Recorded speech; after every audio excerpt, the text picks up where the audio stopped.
নমস্কাৰ প্ৰিয় বন্ধুসকল, মই সাগৰনীল। এই ভিডিঅ'ত আপোনালোকলৈ লৈ আনিছোঁ অসম টেট 2021ৰ কাৰণে নাম্বাৰ ছিষ্টেমৰ যিমানবোৰ টপিক আছে এই টপিকবোৰ আজি আমি আলোচনা কৰিবলৈ চেষ্টা কৰিছোঁ। দেখা পাইছে natural number, whole number, integer number মানে অখণ্ড সংখ্যা, ইভেন নাম্বাৰ, যুগ্ম সংখ্যা, অযুগ্ম সংখ্যা, মৌলিক সংখ্যা, যৌগিক সংখ্যা, গুণিতক, উৎপাদক, common factor, common multiple, LCM, HCF, তাৰমানে লসাগু, গসাগু, এচেণ্ডিং অৰ্ডাৰ, ডিচেণ্ডিং অৰ্ডাৰ, কো প্ৰাইম আৰু প্ৰাইম ফেক্টৰ, এই সকলোবোৰ আজি আমি আলোচনা কৰিবলৈ চেষ্টা কৰিম। আপোনালোকে ভিডিঅ'টো আৰম্ভণিৰ পৰা শেষলৈকে চাই থাকিব।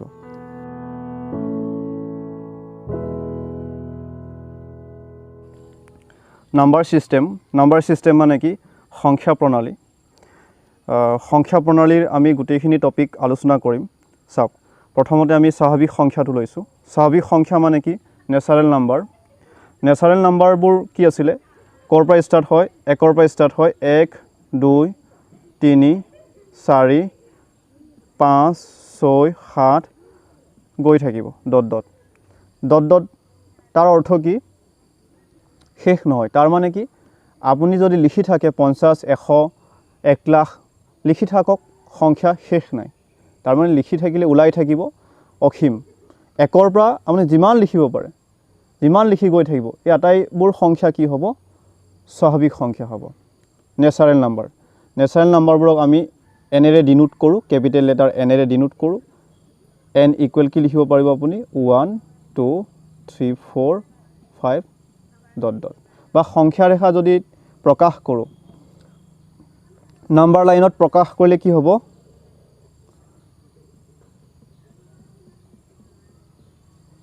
1, 2, 3, 4, 5, 6, 7, 8, 9, 10 ইয়াতে কাৰচিন এটা দি দিব, এৰ' চিন এটা দিব। ইয়াৰ অৰ্থ হৈছে আৰু ওলাই থাকিব, তাৰমানে শেষ নাই, গৈ থাকিব। এতিয়া আহিছোঁ পূৰ্ণ সংখ্যালৈ। পূৰ্ণ সংখ্যা মানে কি? Whole number. হোল নাম্বাৰবোৰ ক'ৰ পৰা ষ্টাৰ্ট হয়? 0ৰ পৰা ষ্টাৰ্ট হয়। 0, 1, 2,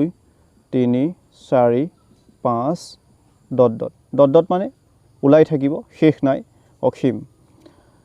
পূৰ্ণ সংখ্যাবোৰক আমি কেপিটেল লেটাৰ W আখৰেৰে ডিনোট কৰোঁ। W ইজুকেলটো আপুনি লিখিব পাৰে 0, 1, 2, 3, 4, 5 ডট ডট। বা সংখ্যা ৰেখাত যদি আমি উপস্থাপন কৰোঁ, তেনেহ'লে আমি কেনেকৈ সংখ্যা ৰেখাত উপস্থাপন কৰিম? চাওক, 0ৰ পৰা আৰম্ভ হৈছে। 0, 1, 2, 3, 4, 5, 6, 7, 8 এই এৰ' চিনৰ অৰ্থ হৈছে আৰু ওলাই থাকিব। আপুনি লিখি গৈ থাকিলে শেষ নহয়। ইণ্ডিয়াৰ পৰা আপুনি আমেৰিকালৈ লিখি গ'লেও সংখ্যাটোৰ শেষ নাথাকিব বা লিখি শেষ কৰিব নোৱাৰে। 3 নম্বৰ টপিকটোলৈ আহিছোঁ, অখণ্ড সংখ্যা। অখণ্ড সংখ্যা মানে কি? চাওক, অখণ্ড ইয়াৰ পৰাই অৰ্থটো ওলাই আছে। খণ্ড মানে কি? খণ্ড মানে হৈছে টুকুৰা। খণ্ড মানে এটা টুকুৰা। অখণ্ড বুলি কৈছে। অখণ্ড মানে কি? যিটো খণ্ড নহয়, মানে টুকুৰা নহয়, চিৰিয়েলকৈ 0, 1, 2, 3, 4, 5 ডট ডট ডট। এতিয়া চাওক, এই স্বাভাৱিক সংখ্যাবোৰ কি আছিলে? টুকুৰা হৈছিল। 1ৰ পৰা আৰম্ভ হৈছে আৰু ইয়াত কি হৈছে? অসীম হৈছে। কিন্তু ইয়াৰ ক্ষেত্ৰত কি হ'ব? এতিয়া চাওক, 0 ইয়াত -1, -2, -3, -4 ডট ডট ডট, তাৰমানে গৈ থাকিব। এইকাৰণে এই সংখ্যাবোৰক কি বুলি কোৱা হয়? অখণ্ড সংখ্যা বুলি কোৱা হয়। তাৰমানে যিটো শেষ নাই, ধনাত্মক ফালেও শেষ নাই, ঋণাত্মক ফালেও শেষ নাই, খণ্ড নহয়, মানে চিৰিয়েলকৈ গৈ থাকে। যদি মই নাম্বাৰ লাইনত ড্ৰ কৰোঁ আৰু অখণ্ড সংখ্যাবোৰক আমি কিহেৰে ডিনোট কৰোঁ? কেপিটেল লেটাৰ কিউ আখৰেৰে ডিনোট কৰোঁ। কিউ ইকুৱেল কি হ'ব? মই শ্বৰ্ট ফৰ্মত যদি লিখোঁ 0, +-1, +-2, +-3, +-4 ডট ডট। এতিয়া চাওক, +-1 মানে কি? +-1 মানে হৈছে ইয়াত কি আছে? +1 এটাও আছে আৰু -1 এটাও আছে। বা +-5 মানে কি? ইয়াৰ অৰ্থ হৈছে +5 এটাও আছে, তাৰমানে ধনাত্মক, প্লাছবোৰ ধনাত্মক। ইয়াতে 1, তাৰমানে 1ৰ আগত একো চিন নাই, মানে কি? প্লাছ চিন এটাই আছে। আৰু কি? -5 প্লাছ মাইনাছ 5 মানে প্লাছ 5 এটা আছে আৰু মাইনাছ 5 এটা আছে। অখণ্ড সংখ্যাবোৰক যদি মই নাম্বাৰ লাইনত যদি উপস্থাপন কৰোঁ, চাওক 0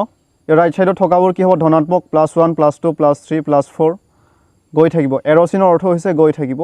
আৰু 0ৰ পৰা লেফ্ট সাইডত থকাবোৰ কি হ'ব নেগেটিভ, তাৰ মানে ঋণাত্মক সংখ্যা হ'ব। আৰু ৰাইট সাইডত থকাবোৰ ধনাত্মক সংখ্যা হ'ব। ধনাত্মক মানে পজিটিভত থকাবোৰ -1 -2 -3 -4 -5 এৰ' চিন, তাৰ মানে গৈ থাকিব, শেষ নাই। আশা কৰিছোঁ আপোনালোকে ধৰিব পাৰিছে। আৰু ইয়াতে এটা কথা লক্ষ্য কৰক, নেচাৰেল নাম্বাৰবোৰ ক'ৰ পৰা ষ্টাৰ্ট হৈছে 1ৰ পৰা ষ্টাৰ্ট হৈছে 1 2 3 4 5 ...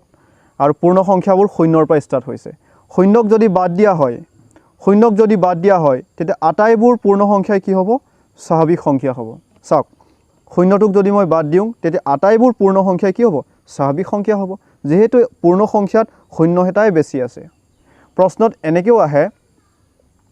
আটাইবোৰ 0ৰ বাহিৰে আটাইবোৰ পূৰ্ণ সংখ্যাই স্বাভাৱিক সংখ্যা, তেতিয়া কি হ'ব ইয়াৰ উত্তৰটো শুদ্ধ হ'ব। চ' আপোনালোকে এনেধৰণৰ সৰু সৰু কথাবোৰ মনত ৰাখি যাব, বা কেতিয়াবা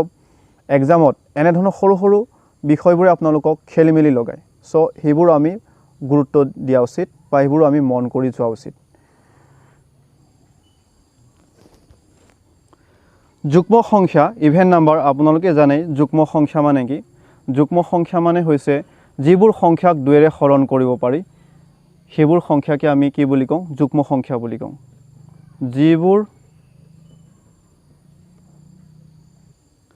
যিবোৰ সংখ্যাক 2ৰে বিভাজ্য কৰিব পাৰি। সাপোজ চাওক 1টোকতো আমি 2ৰে বিভাজ্য কৰিব নোৱাৰোঁ, তাৰ মানে কি দুজন মানুহক আমি ভাগ কৰিব, দুজন মানুহক ভগাই দিব পাৰিব লাগিব। 1টোক ভগাই দিব নোৱাৰিম, 2টোক পাৰিম। 2টো কি হ'ব যুগ্ম সংখ্যা হ'ব। 2টোক দুজনক ভগাই দিলে কি হ'ব এটা এটা পৰিব। বা 4টো ভগাই দিব পাৰিম, 3টো নোৱাৰিম। 6টো ভগাই দিব পাৰিম, 8টো ভগাই দিব পাৰিম, আৰু 10টো ভগাই দিব পাৰিম। এতিয়া চাওক আমি যদি এইকেইটা যদি নাম্বাৰ জানো 2 4 6 8, এই 4টা সংখ্যা কি হয় যুগ্ম সংখ্যা হয়নে? আৰু অযুগ্ম সংখ্যাবোৰ কি হ'ব 1 3। অযুগ্ম সংখ্যা মানে যিবোৰ সংখ্যাক 2ৰে হৰণ কৰিব নোৱাৰি বা দুজনক ভগাই দিব নোৱাৰি। 1 3 5 7 9 এনেকৈ গৈ থাকিব হয়নে? আৰু এইটো গৈ থাকিব। এতিয়া চাওক মই যদি আপোনালোকক এটা প্ৰশ্ন কৰোঁ 20895 20,895 এই সংখ্যাটো যুগ্ম নে অযুগ্ম, তাৰ মানে এই সংখ্যাটোক দুজনক সমানে ভগাই দিব পাৰিম নে নোৱাৰিম? তেতিয়া আমি কি কৰিম, আমি জানো 2 4 6 8 এই সংখ্যাকেইটা কি যুগ্ম, তাৰ মানে কি 2ৰে বিভাজ্য। আৰু 1 3 5 7 9 এই সংখ্যাখিনি কি 2ৰে বিভাজ্য নহয়। এটা লাষ্টৰ ডিজিটটো চাব 20,895 লাষ্টৰ ডিজিটটো চাওক 5 সংখ্যাটো যুগ্ম নে অযুগ্ম? অযুগ্ম সংখ্যা। চ' এই 20,895ক 2ৰে আমি বিভাজ্য কৰিব নোৱাৰিম বা 2ৰে বিভাজ্য নহয়। 2086 এই সংখ্যাটো যুগ্ম নে অযুগ্ম? চাওক লাষ্টৰ ডিজিটটো মন কৰক 6, এই 6 সংখ্যাটো যুগ্ম সংখ্যা। ইয়াতে চাওক চ' 2086টো কি হ'ব যুগ্ম সংখ্যা হ'ব। আশা কৰিছোঁ আপোনালোকে ধৰিব পাৰিছে বা আপোনালোকে জানেই, জাষ্ট কনচেপ্টটোৰ কাৰণে আমি অকণমান আলোচনা কৰিবলৈ চেষ্টা কৰিছোঁ। আৰু এইবোৰৰ পৰাই প্ৰশ্নবোৰ এৰাইজ হ'ব। চ' আমি বেছটো ক্লিয়াৰ কৰাটো খুবেই প্ৰয়োজন। ভেটিটো ঠিক হ'লে চব ঠিক হ'ব। মৌলিক সংখ্যা মানে কি? 1ৰ বাহিৰে যিবোৰ সংখ্যাৰ উৎপাদক কেৱল 1 আৰু নিজে, সেইবোৰ সংখ্যাকে মৌলিক সংখ্যা বোলে। উদাহৰণ 2 3 5 7। এতিয়া 9টো মৌলিক সংখ্যা হ'ব নেকি? 9টো মৌলিক সংখ্যা নহয়। চাওক 9 1 গুণ 9, ইয়াৰ উৎপাদক 1 আৰু নিজে হৈছে, তাৰোপৰি কি হৈছে 3 3 গুণ কিমান হৈছে 9, সেইকাৰণে 9টো কি নহয় মৌলিক সংখ্যা নহয়। কিন্তু চাওক 2টোৰ ক্ষেত্ৰত চাওক 2 1 গুণ 2 আৰু আছে জানো? আৰু কি দুটা সংখ্যা পূৰণ কৰিলে 2 পাব? আৰু নাই। ইয়াত 2টো নিজেই হৈছে আৰু 1, কেৱল 1 হৈছে হয়নে সো 2টো মৌলিক সংখ্যা 3টো মৌলিক সংখ্যা চাওক 3 1 গুণ 3 আৰু কি দুটা সংখ্যা পূৰণ কৰিলে আপুনি 3 পাব আৰু নেপায় সো 3টো নিজে হৈছে আৰু 1 এটা কেৱল 1 এটা কি হৈছে উৎপাদক আছে সো কি 3টো মৌলিক সংখ্যা 5টো মৌলিক সংখ্যা 7টো মৌলিক সংখ্যা 11টো মৌলিক সংখ্যা 13টো মৌলিক সংখ্যা 12টো মৌলিক সংখ্যা নেকি 12টো মৌলিক সংখ্যা নহয় চাওক 2 6 গুণ 12 বা 1 12 12 2 6 গুণ 12 আছে বা 3 4 গুণ কিমান আছে 12 সো 12টো মৌলিক সংখ্যা নহয় মৌলিক সংখ্যাৰ চাৰ্টটো মই স্ক্ৰিনত আপোনালোকক দি দিছোঁ 100 পৰা 100 লৈকে আপোনালোকে চাই ল'ব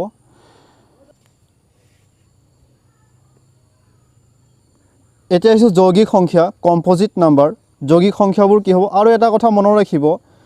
এক সংখ্যাটো মৌলিক সংখ্যাও নহয় আৰু যৌগিক সংখ্যাও নহয় সেইটো কথা আপোনালোকে মনত ৰাখিব এতিয়া মৌলিক সংখ্যাবোৰ কি কি আছিল প্ৰাইম নাম্বাৰবোৰ কি কি আছিল প্ৰাইম নাম্বাৰবোৰ আছিল 2 3 5 7 11 13 এনেকৈ গৈ থাকিব যৌগিক সংখ্যাবোৰ কি হ'ব 4 পৰা আৰম্ভ হ'ব 4 4 6 8 9 10 12 এইবোৰ তাৰ মানে কি যৌগিক সংখ্যাবোৰ আপুনি যৌগিক সংখ্যাৰ ডেফিনেশ্যনটো এনেকৈও দিব পাৰে এক আপুনি এনেকৈও দিব পাৰিব এক আৰু মৌলিক সংখ্যাৰ বাহিৰে আটাইবোৰ স্বাভাৱিক সংখ্যাই যৌগিক সংখ্যা তাৰ মানে মই কি ক'ব বিচাৰিছো চাওক n ইকুৱেল স্বাভাৱিক সংখ্যাবোৰ কি আছিল 1 2 3 4 5 6 7 8 ডট ডট ডট চাওক একটো বাদ দিছে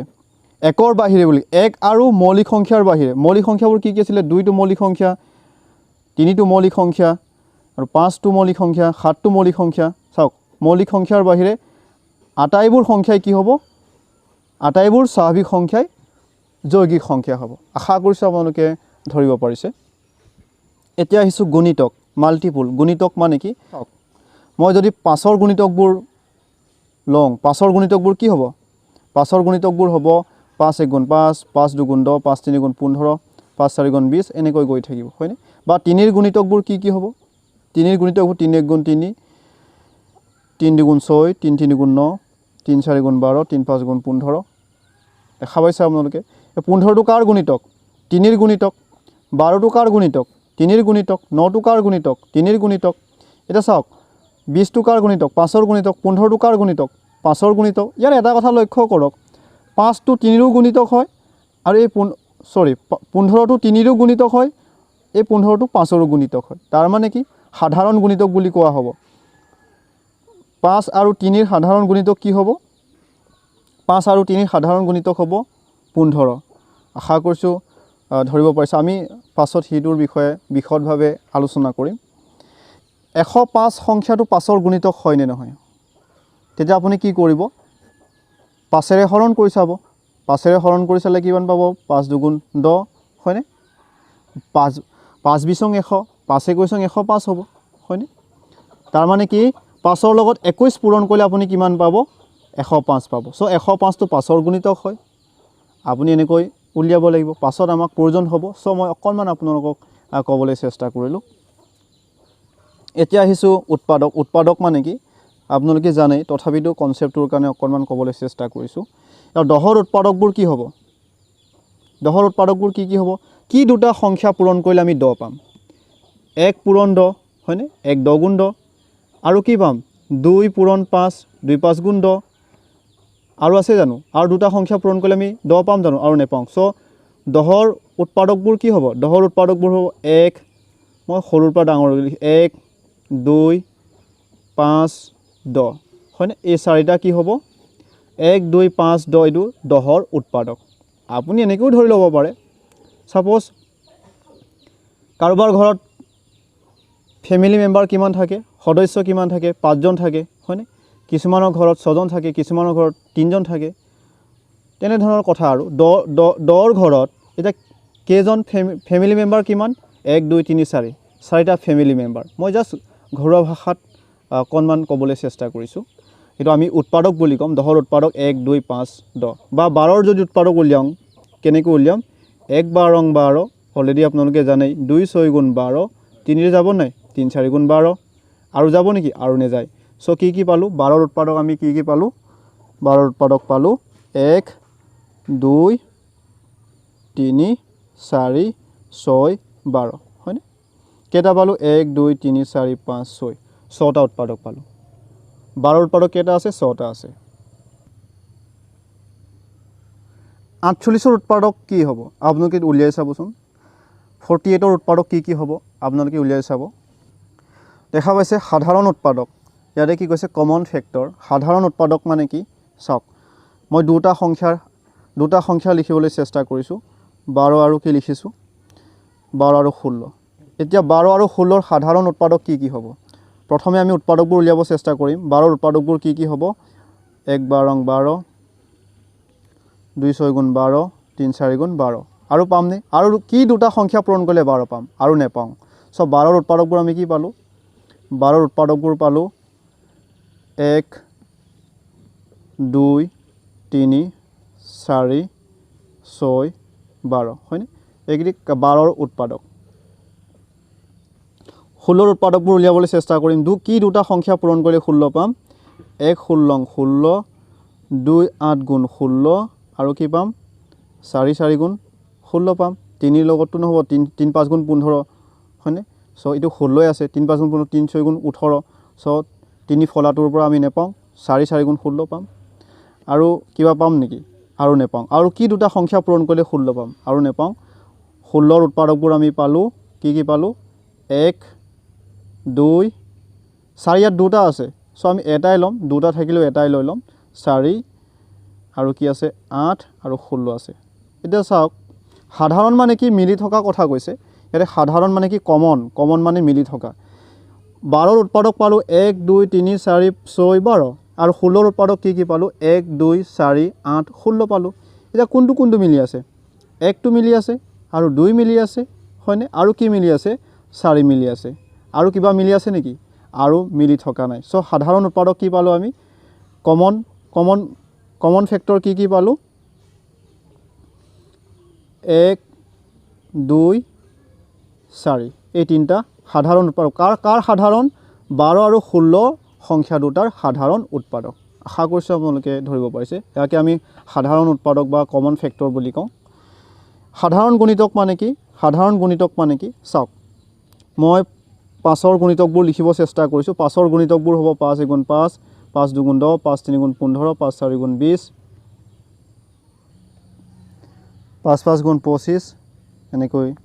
6ৰ লিখিব চেষ্টা কৰিছোঁ 6 গুণ 6 6 2 গুণ 12 6 3 18 6 4 গুণ 24 6 5 গুণ 30 এতিয়ালৈকে মিলি থকা এটাও পোৱা নাই সো লিখিলোঁ 5 5 গুণ 25 5 6 গুণ কিমান 30 দেখিছেনে 30 মিলিছে আৰু কৰি থাকিলে আমি পাম নেকি 5 আৰু 6ৰ সাধাৰণ গুণিতক কি পালোঁ 30 পালোঁ আৰু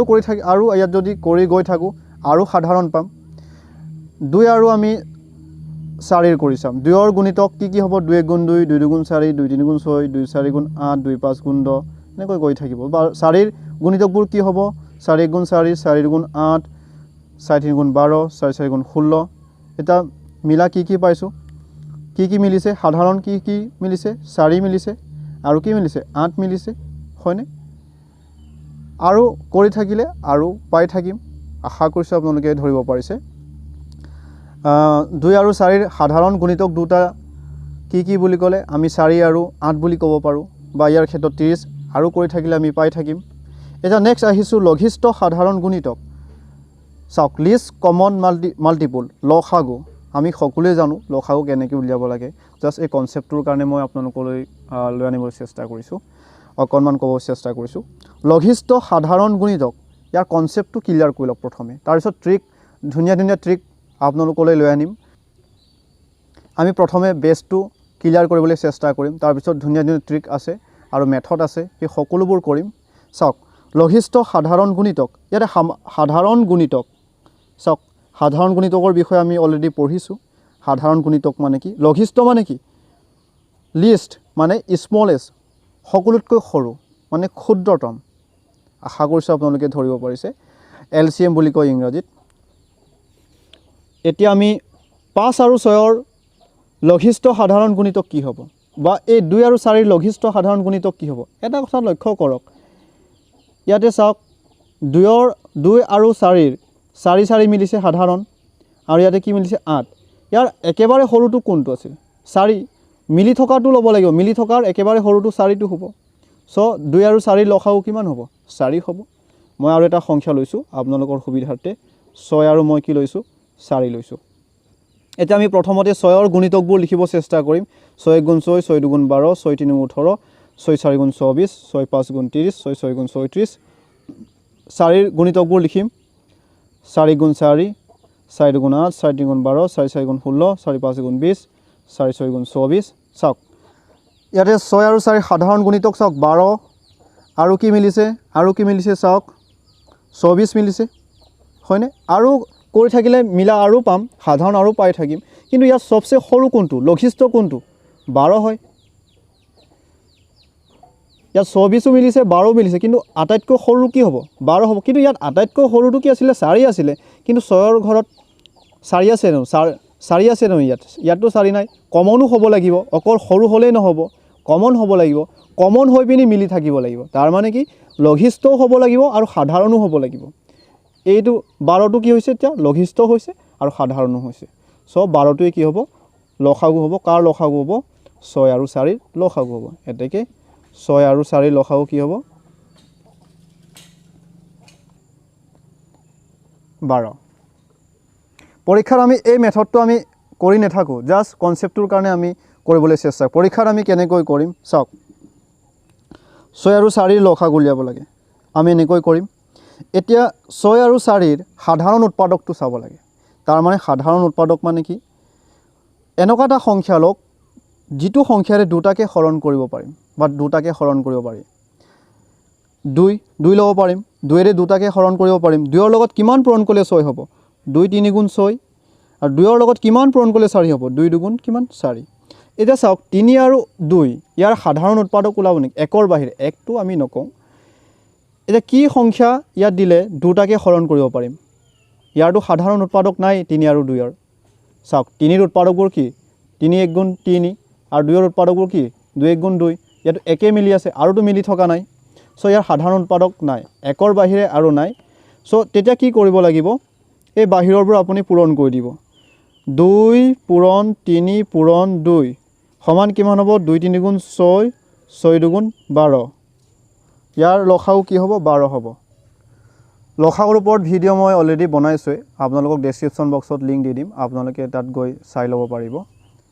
চাওক আৰু এই 2টো কি হ'ব গসাগু হ'ব কি হ'ব HCF হ'ব HCF আৰু 2টো কি হ'ব HCF হ'ব 6 আৰু ইয়াৰ কমনটো কি হয় HCF ইয়াৰ বিষয়ে আমি বিশদভাৱে আলোচনা কৰিম আশা কৰিছোঁ আপোনালোকে ধৰিব পাৰিছে আৰু এটা এক্সাম্পল লৈ আনিব চেষ্টা কৰিছোঁ 8 আৰু 10 ইয়াৰ লসাগু কি হ'ব ডাইৰেক্ট আমি শৰ্টকাট লগাম বা হৰণ পদ্ধতিৰে কৰিবলৈ চেষ্টা কৰিম 8 আৰু 10ৰ সাধাৰণ উৎপাদক কি হ'ব কি সংখ্যা ইয়াত দিলে দুটাকে হৰণ কৰিব পাৰিম আৰু এটা কথা মনত ৰাখিব 8টো যুগ্ম সংখ্যা 10টো যুগ্ম সংখ্যা দুটা যদি যুগ্ম সংখ্যা থাকে তেতিয়া 2টোতো আপুনি কমন ল'ব পাৰিবই কাৰণ দুটাকে 2ৰে হৰণ কৰিব পাৰিম সো আপুনি আৰামত 2টো লৈ লওক 2 4 গুণ কিমান হ'ব 8 2 5 গুণ কিমান হ'ব 10 এটা 4 আৰু 5ৰটো সাধাৰণ উৎপাদক নাই 1ৰ বাহিৰে সো ডাইৰেক্ট বাহিৰৰখিনি আপুনি পূৰণ কৰি দিয়ক 2 4 গুণ 8 8 5 গুণ কিমান হ'ব 40 তাৰমানে লসাগু কিমান পালে আপুনি 40 পালে 8 আৰু 10ৰ লসাগু কিমান হ'ব 40 আশা কৰিছোঁ আপোনালোকে ধৰিব পাৰিছে ইয়াতে দেখা পাইছে 13 নম্বৰ টপিকটো দেখা পাইছে গৰিষ্ঠ সাধাৰণ উৎপাদক হাইয়েষ্ট কমন ফেক্টৰ তাৰ মানে কি কৈছে গৰিষ্ঠ সাধাৰণ উৎপাদক আমি অলৰেডি সাধাৰণ উৎপাদকৰ বিষয়ে পঢ়ি আহিছোঁ হয়নে আলোচনা কৰি আহিছোঁ এতিয়া দুটা সংখ্যা ল'ম দুটা সংখ্যা আমি ল'বলৈ চেষ্টা কৰিম 6 আৰু কি ল'ম 4 ল'ম 6 আৰু 4 এই 6 আৰু 4 6ৰ উৎপাদকবোৰ আমি উলিয়াবলৈ চেষ্টা কৰিম 6ৰ উৎপাদকবোৰ কি কি হ'ব 1 6 গুণ 6 2 3 গুণ কিমান হ'ব 6 বা 4ৰ উৎপাদকবোৰ কি হ'ব 4 1 গুণ 4 আৰু কি পাম উৎপাদক 2 পূৰণ 2 2 2 গুণ 4 আৰু পাম জানো আৰু নেপাওঁ তাৰ মানে কি 6ৰ উৎপাদকবোৰ আমি পালোঁ 1 2 3 6 আৰু 4ৰ উৎপাদকবোৰ কি পালোঁ 1 ইয়াত দুটা 2 আছে হয়নে কিন্তু এটা ল'লেই হৈ গ'ল 2 আৰু কি পালোঁ 4 পালোঁ এতিয়া এটা কথা লক্ষ্য কৰক 6 আৰু 4 উৎপাদকবোৰ আমি পালোঁ 1 2 3 6 আৰু 4 উৎপাদকবোৰ হ'ল 1 2 4 ইয়াৰ সাধাৰণটো চাওক সাধাৰণ মানে কি মিলি থকাটো চাবলৈ কৈছোঁ 1 1 মিলি আছে আৰু কি মিলি আছে 2 2 মিলি আছে ইয়াতে কি কৈছে গৰিষ্ঠ মানে কি হাইয়েষ্ট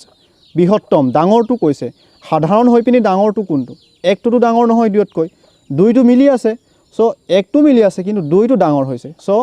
গৰিষ্ঠ সাধাৰণ উৎপাদক কি হ'ব 6 আৰু 4 গৰিষ্ঠ সাধাৰণ উৎপাদক 2 হ'ব আশা কৰিছোঁ আপোনালোকে ধৰিব পাৰিছে সো ইয়াৰ গসাউ কি হ'ব গসাউ কি হ'ব 2 আৰু এটা এক্সাম্পল লৈ আনিছোঁ 12 আৰু 10 এই সংখ্যা দুটাৰ গসাউ কি হ'ব আমি প্ৰথমে 12ৰ উৎপাদকবোৰ উলিয়াব চেষ্টা কৰিম 12ৰ উৎপাদকবোৰ কি হ'ব 1 12 12 পৰীক্ষাত আমি ইমান কৰি নাথাকোঁ জাষ্ট কনচেপ্টটোৰ কাৰণে অকণমান ক'বলৈ চেষ্টা কৰিছোঁ 2 6 গুণ 12 আৰু কিমান হ'ব 3 4 গুণ 12 আৰু 10ৰ উৎপাদকবোৰ কি হ'ব 1 10 গুণ 10 2 5 গুণ কিমান হ'ব 10 এতিয়া আমি 12ৰ উৎপাদকবোৰ পালোঁ 12ৰ উৎপাদকবোৰ কি পালোঁ 1 2 3 4 6 12 10ৰ উৎপাদকবোৰ কি পালোঁ 10ৰ উৎপাদকবোৰ পালোঁ 1 2 5 10 এতিয়া সাধাৰণটো চাওক মিলি থকাটো চাওক 1 মিলি আছে 2 মিলি আছে আৰু কি মিলি আছে আৰু একো মিলি থকা নাই সো 1টো ডাঙৰ নে 2 ডাঙৰ 2 ডাঙৰ সো কি হ'ব 10 আৰু 12ৰো গসাউ কি হ'ব HCF কি হ'ব 2 হ'ব আশা কৰিছোঁ আপোনালোকে ধৰিব পাৰিছে আমি শ্বৰ্ট ট্ৰিক কেনেকৈ এপ্লাই কৰিম চাওক 6 আৰু 4ৰ গসাউ কি হ'ব ইয়াক কমনটো ল'ব লাগে 6 আৰু 4ৰ সাধাৰণ উৎপাদক কি হ'ব কি সংখ্যা ল'লে দুটাকে হৰণ কৰিব পাৰিম 2 যেহেতু যুগ্ম দুটা আছে সো 2টো ল'ব পাৰিমেই আৰু 2 3 গুণ কিমান হ'ব 6 2 2 গুণ কিমান হ'ব 4 3 আৰু 2ৰ সাধাৰণ উৎপাদক ওলাব নেকি 1ৰ বাহিৰে 1টো আমি নকওঁ তাৰ বাহিৰে আৰু নোলায় এটা চাব এইটো চাওক এই যেটো 6 আৰু 4ৰ সাধাৰণ উৎপাদক কি হ'ল 2 এই এইটোৱে কি হ'ব গৰিষ্ঠ সাধাৰণ উৎপাদক হ'ব আশা কৰিছোঁ আপোনালোকে ধৰিব পাৰিছে আৰু এটা এক্সাম্পল লৈ আনিব চেষ্টা কৰিছোঁ 12 আৰু 16 আমি ডাইৰেক্ট শ্বৰ্ট ট্ৰিক এপ্লাই কৰিবলৈ চেষ্টা কৰিছোঁ বা হৰণ পদ্ধতি বুলি কয় এইটো 12 আৰু 16ৰ সাধাৰণ উৎপাদক কি হ'ব আপুনি 4ও ল'ব পাৰে কাৰণ 4 3 গুণ 12 4 4 গুণ 16 4ও ল'ব পাৰে বা 2ও ল'ব পাৰে মই প্ৰথমে 2 লৈছোঁ 2 6 গুণ কিমান হ'ব 12 2 8 গুণ কিমান হ'ব 16 এতিয়া এটা কথা লক্ষ্য কৰক 6 আৰু 8 ইয়াৰো সাধাৰণ উৎপাদক ওলাব নাই ওলাব 2 এটা আমি ল'ব পাৰিম 2ৰ লগত 3 পূৰণ কৰিলে 2 3 গুণ 6 2 4 গুণ কিমান হ'ব 8 এতিয়া 3 আৰু 4 ইয়াৰ সাধাৰণ উৎপাদক নাই 1ৰ বাহিৰে এতিয়া চাওক 6 আৰু 8ৰ সাধাৰণ উৎপাদক কি পালোঁ আমি 2 পালোঁ আৰু 12 আৰু 16ৰ সাধাৰণ উৎপাদক কি পালোঁ 2 এই সাধাৰণ উৎপাদক দুটা আমি কি কৰিব লাগে গসাগুৰ কাৰণে পূৰণ কৰি দিব লাগে এতিয়া কি হ'ব HCF ইকুৱেল কিমান হ'ব 2 পূৰণ 2 কিমান হ'ব 4 হ'ব আশা কৰিছোঁ আপুনি ধৰিব পাৰিছে আৰু লসাগু কি হ'ব এই গোটেইখিনি লসাগুটো পূৰণ কৰে গসাগুটো সাধাৰণ যেটো এই উৎপাদক দুকে পূৰণ কৰে বা আপুনি এনেকৈও কৰিব পাৰিলেহেঁতেন 12 আৰু 16 ইয়াৰ এই দুটাৰ সাধাৰণ উৎপাদক কি আপুনি ল'ব পাৰিব 2ৰ বাহিৰে 4ও ল'ব পাৰিব 4 3 গুণ 12 4 4 গুণ 16 এতিয়া 3 আৰু 4ৰ সাধাৰণ উৎপাদক নাই 1ৰ বাহিৰেতো সাধাৰণ উৎপাদক নাই সো ডাইৰেক্ট এই 4টোৱে কি হ'ব কাৰণ এই 12 আৰু 16ৰ সাধাৰণ উৎপাদক 4 এই 3 আৰু 4ৰ সাধাৰণ উৎপাদকটো নাই সো কি হ'ব এই 4টোৱে ইয়াৰ HCF হ'ব ডাইৰেক্ট এইটো দুটা ষ্টেপ হৈছে এইটো এটা ষ্টেপতে হৈ গৈছে আশা কৰিছোঁ আপোনালোকে ধৰিব পাৰিছে আৰু এনে ধৰণৰ ভিডিঅ' অলৰেডি আপলোড কৰি থৈছোঁ ডেছক্ৰিপশ্যন বক্সত লিংক দি দিম বেছিকৰ পৰা এডভান্স লেভেললৈকে কুৱেশ্যন লৈ অনা হৈছে সেইটো আপোনালোকে চাই ল'ব এতিয়া 14 নম্বৰ টপিকটোলৈ আহিছোঁ ঊৰ্ধ্বক্ৰম এছেণ্ডিং আমি সকলোৱে জানো এছেণ্ডিং মানে কি সৰুৰ পৰা ডাঙৰলৈকে হয়নে সৰুৰ পৰা ডাঙৰলৈকে তাৰ মানে কি 1 2 3 4 5 6 এনেকৈ বা কেনেকৈ আমি সজাওঁ 1 চাওক এইটো লেছ দেন আৰু এইটো গ্ৰেটাৰ দেন হয়নে এই লেছ দেন এইটো নেগু আৰু এইটো মুখ মেলি আছে সাপোজ যদি মই কওঁ 5 6 আপোনালোকে জানেই 5 ডাঙৰ নে 6 ডাঙৰ 6 ডাঙৰ ফালে মুখ মেলাকে সিম্বলটো দিব লাগে আৰু যেটো সৰু ফালে নেগুটো দেখুৱাই থাকিব লাগে আশা কৰিছোঁ আপোনালোকে ধৰিব পাৰিছে ঊৰ্ধ্বক্ৰমত কেনেকৈ সজাম 1 less than 2 less than 3 less than 4 এনেকৈ আমি সজাম তাৰ মানে কি 2 এটো কি 4 তকৈ 3 সৰু 3 তকৈ 2 সৰু 2 তকৈ 1 সৰু এটো ঊৰ্ধ্বক্ৰম আৰু অধক্ৰমটো কি হ'ব অধক্ৰমটো হ'ব ডাঙৰৰ পৰা সৰুলৈকে ইয়াৰ পৰা মই ভিডিঅ' বনাম ধুনিয়া কেনে ধৰণে এৰাইজ হ'ব পাৰে কোৱেশ্চন জাস্ট কনসেপ্টৰ কাৰণে মই লৈ আনিব চেষ্টা কৰিছো আমি পাছৰ ভিডিঅ'ত মোৰ ডিসকাশন কৰিম টপিক ওয়াইজত ভিডিঅ' লৈ আনিবলৈ চেষ্টা কৰিম ধুনিয়া ধুনিয়া প্ৰশ্ন থাকিব জাস্ট আপোনালোকে ভেটিটো ক্লিয়াৰ কৰি লওক তাৰমানে বেছটো মোৰ মতে বেছটো ক্লিয়াৰ কৰি ল'ব লাগে 5 4 3 2 1 ডাঙৰৰ পৰা সৰুলৈকে সজোৱাটোক অধক্ৰম বুলি কয় বা ডিসেন্ডিং অৰ্ডাৰ বুলি কয় জাস্ট আপোনালোকে এনেকৈ মনত ৰাখক এসেন্ডিং অৰ্ডাৰ মানে কি সৰুৰ পৰা ডাঙৰলৈ সজাব লাগে হেতু আপোনালোকে জানে সৰুৰ পৰা কি ডাঙৰলৈকে সজোৱা তাৰপিছত ডিসেন্ডিং মানে কি ডাঙৰৰ পৰা আমি সৰুলৈকে সজাই গৈ থাকিব লাগে হেতু কি হ'ব ডিসেন্ডিং অৰ্ডাৰ আৰু কি হ'ব এটো এসেন্ডিং অৰ্ডাৰ মানে ঊৰ্ধ্বক্ৰম আৰু এটো অধক্ৰম 16 নম্বৰ টপিকটো দেখা পাইছে সহমৌলিক কো প্ৰাইম মানে কি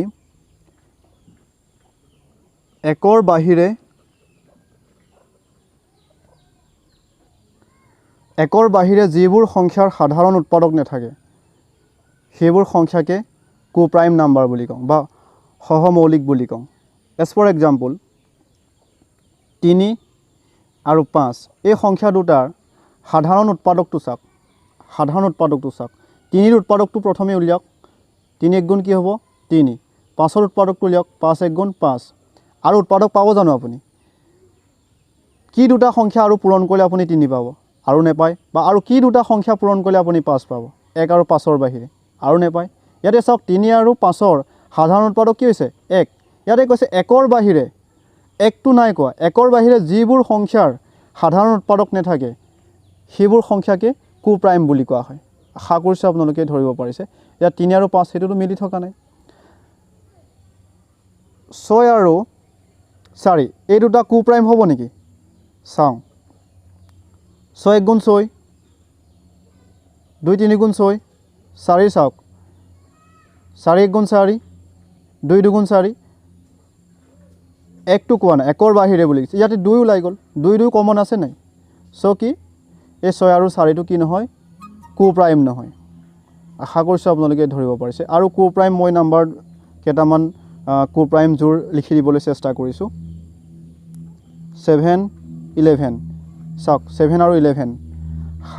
7 ৰ উৎপাদকবোৰ 7 1 গুণ 7 11 ৰ উৎপাদকবোৰ কি হ'ব 11 1 গুণ 11 সো কি হ'ব 7 আৰু 11 টো কো প্ৰাইম আশা কৰিছো আপোনালোকে ধৰিব পাৰিছে অন্তিমটো টপিকটোলৈ আহিছো মৌলিক উৎপাদক প্ৰাইম ফেক্টৰ বুলি কৈছে আমি উৎপাদক মানে অলৰেডি আমি আলোচনা কৰি আহিছোই চাওক 12 সংখ্যাটোৰ উৎপাদক আমি উলিয়াব চেষ্টা কৰিম 12 সংখ্যাটোৰ উৎপাদক কি হ'ব 1 12 12 2 6 গুণ 12 3 4 গুণ 12 12 উৎপাদকবোৰ কি পালো 1 2 3 4 6 12 ইয়াতে কি কৈছে মৌলিক উৎপাদক 12 ৰ মৌলিক উৎপাদকবোৰ কি হ'ব 1 টো মৌলিক সংখ্যা নহয় আৰু যৌগিক সংখ্যাও নহয় 2 টো মৌলিক সংখ্যা 3 টো মৌলিক সংখ্যা 4 টো মৌলিক সংখ্যা নহয় 6 টো মৌলিক সংখ্যা নহয় 12 টো মৌলিক সংখ্যা নহয় সব 12 ৰ মৌলিক উৎপাদক বুলি ক'লে 2 আৰু 3 টোৱে হ'ব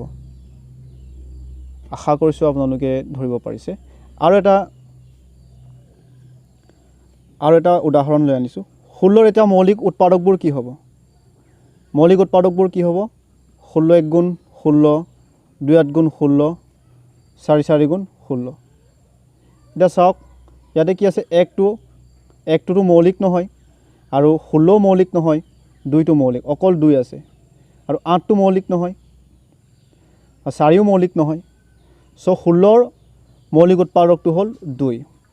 সিলেবাস অনুযায়ী নাম্বাৰ সিস্টেমৰ প্ৰায় টপিকবোৰ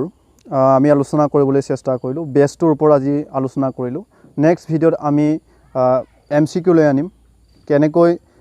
প্ৰশ্ন এৰাইজ হ'ব পাৰে বা ট্ৰিক লৈ আনিব চেষ্টা কৰিম আপোনালোকে চাই থাকিব আৰু এই বেসিকটো জনাটো খুবেই দৰকাৰ বেছটো প্ৰথমে ক্লিয়াৰ কৰিব লাগিব তাৰ পিছতে আমি কুৱেশ্যন বেচিছত যাম কুৱেশ্যনৰ ওপৰত আমি আলোচনা কৰিম কেনেধৰণৰ প্ৰশ্ন আহিব বা কেনেধৰণৰ প্ৰশ্ন এৰাইজ হ'ব পাৰে সকলো ধৰণৰ আমি বেচিকৰ পৰা এডভান্সলৈকে কৰিবলৈ চেষ্টা কৰিম আপোনালোকে চাই থাকিব সিলেবাস অনুযায়ী আমি গোটেইখিনি এমাহৰ ভিতৰত কমপ্লিট কৰিবলৈ চেষ্টা কৰিম ইয়াৰ পাছতে আমি মানিৰ কনচেপ্টটো আপোনালোকক দিব চেষ্টা কৰিম আৰু জিঅ'মেট্ৰি আৰু মেনচুৰেশ্যন ধুনীয়াকৈ ট্ৰিক আৰু বেচিক আপোনালোকলৈ ভিডিঅ'বলৈ আনিব চেষ্টা কৰিম আজি আমি বেচিকটোৰ ওপৰত আলোচনা কৰিলোঁ নেক্সট আমি কুৱেশ্যন বেচিছত যাম আশা কৰিছোঁ আপোনালোকে ভাল পাইছে যদিহে ভিডিঅ'টো ভাল পাইছে তেন্তে লাইক কৰিব শ্বেয়াৰ কৰিব মোৰ চেনেলটো এতিয়াও যদি ছাবস্ক্ৰাইব কৰা নাই ছাবস্ক্ৰাইব কৰি ল'ব কাষত থকা বেল আইকনটো প্ৰেছ কৰি দিব আৰু অল অপশ্যনত ক্লিক কৰি থৈ দিব যাতে নেক্সট ভিডিঅ'ৰ নটিফিকেশ্যন আপুনি লগে লগে পাই যায় ধন্যবাদ